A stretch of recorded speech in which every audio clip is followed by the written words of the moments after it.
Bacut wahai tengku ulun te'a, lun ne pegahnya masalah minta jodoh. Menyebutoi hai bangka o yang lun te'a, menyesalah hai bang dolah lun bene po. Minta jodoh ulun te'a wahai rakan, nyekun nabi naga bagi put boh macam. Wajib patih tanya wareh urang agam.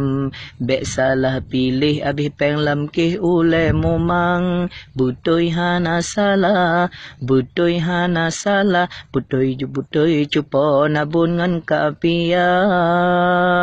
Yang pertama urang tumbon mearian-arian, yang kedua urang kaya rame dum krit.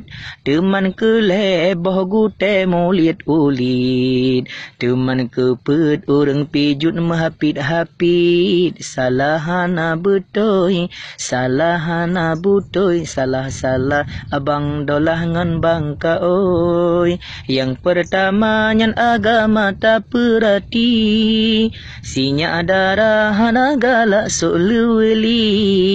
Bajai ketat silewa arat silop tinggi, yang menjungkat wahai sahabat dehboh giri. Nyan agama hasyadara tat perle, sinya darah ho yang dijaji tok ule. Hana galak lika-lika di kekede, jih manteng nah hasyadara sifut male. Yukalan sinya darah yang taat ke ilahi, di GP hana lale kalan TV.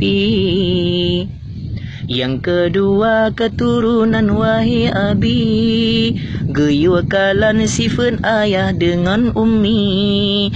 Kadang dia cukup megah bapeng judi, kadang dima upan kegam tiap hari. Menyegan keturunan tanyo hana gob benci, hudimlah masyarakat dihormati.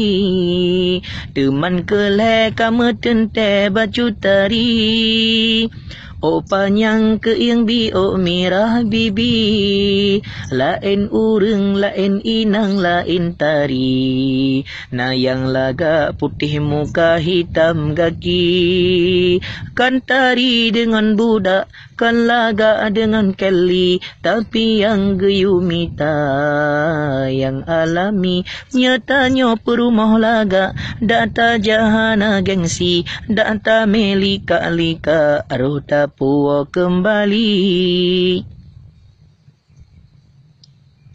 Yang alami bata mita cukup adab, lagi tanya mita putih sayup. Sebab jina kana budak syid dengan ut, muka hitam jit putih berlagi palut.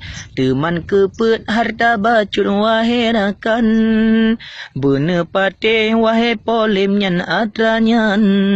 Sabah anak mentang taduk ngan mak tuan, dak tablosi wahai akhi ura megang.